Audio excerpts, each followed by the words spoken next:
You've probably seen these three letters popping up everywhere lately: ESG.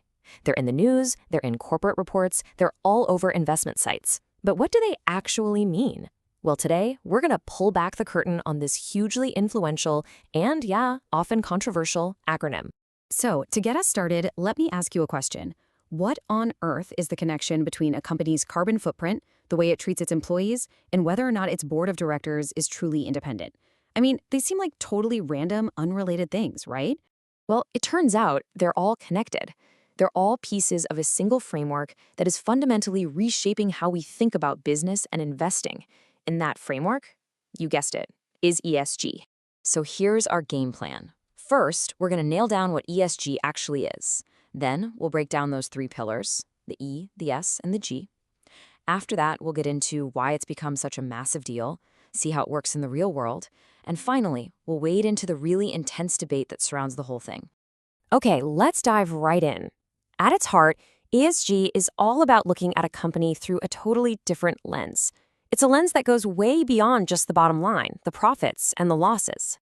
ESG stands for environmental, social, and governance. The easiest way to think about it is like a report card for how good of a corporate citizen a company is. Investors use these criteria to find companies that don't just make a profit, but that also make a positive impact, or at the very least, are trying really hard to avoid a negative one. Now, to really wrap your head around this, we need to look at each letter on its own. These three pillars, E, S, and G, they're distinct, but as you're about to see, they are often deeply, deeply connected. First up, we've got E for environmental. This one's pretty straightforward. It's all about a company's relationship with the planet. We're talking about things like their climate policies, their carbon emissions, how much water they use, and how they manage their waste.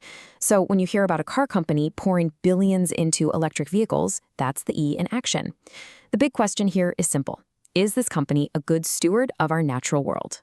All right, from the planet, let's move on to the people. That brings us to S for social. This covers how a company manages its relationships with its employees, its customers, and the communities it operates in. This is where you see things like diversity and inclusion initiatives, fair working conditions, and data privacy. So a company that's praised for its amazing employee benefits, that's a strong S. A company that gets hit with a huge fine for misusing customer data, that's a weak S. It's all about the human impact. And finally, we get to G for governance. Now, this isn't just about boring rules and procedures. This is about the very character of a company's leadership. How is the company run? Is the board of directors independent? Or are they just a bunch of yes men for the CEO? Is executive pay outrageous, or is it tied to performance? When you see a massive corporate scandal about accounting fraud or bribery, that is a failure of governance. And that's why many people say the G is the crucial backbone of it all. Without good governance, any promises made on E and S can just fall apart. Okay, so we get what it is, but why are we hearing about it so much right now? I mean, it feels like it came out of nowhere. Well, a huge part of the answer, as it often is, comes down to following the money. And just look at this number. We are talking about over $35 trillion in global assets that are now being managed with ESG principles in mind. Let that sink in. This isn't some niche fringe idea anymore. This is a massive, world-altering shift in where capital is flowing. So what's lighting the fire under this thing? It really boils down to three key drivers. First, you've got investor demand. More and more people want their money to reflect their values. Second, there's risk management. The thinking goes that companies who are good at ESG are just better run, less risky businesses for the long haul. And third, there's just a ton of societal pressure from the public, from activists, and from governments for companies to clean up their act and be more responsible. So this all sounds great in theory. But how does an investor actually figure out if a company is an ESG superstar or an ESG disaster? It's not like you can just look at a stock ticker to find out. Well, the answer comes in the form of ESG scores and ratings. A whole industry of specialized rating agencies has popped up to do the dirty work. They dig through all the data and boil it down into a simple grade. And here's basically how it works. These agencies gather a mountain of information, everything from a company's own sustainability reports to news articles about scandals or lawsuits. Then they analyze all that data against hundreds of different metrics. And finally, they spit out a score, usually something like a letter grade from AAA down to CCC. It gives investors a quick, at-a-glance way to see how companies stack up. But, and this is a really big but, not everyone is buying it. For all its popularity and all the trillions of dollars flowing in, ESG has become one of the most fiercely debated topics in the entire world of finance.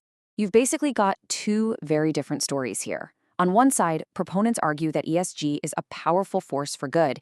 It pushes companies to behave better, it's a smarter way to invest for the long term, and it lets people put their money where their mouth is. But on the other side, you have the critics. They worry about greenwashing, where a company talks a big game about sustainability but doesn't actually change its polluting business practices. They also point out that the ratings are a mess. A company can get a top grade from one agency and a terrible one from another. And some argue it forces companies to focus on social goals at the expense of financial returns. I think this quote just absolutely nails it. ESG is, without a doubt, a hugely important trend, but it's also incredibly complex and widely misunderstood.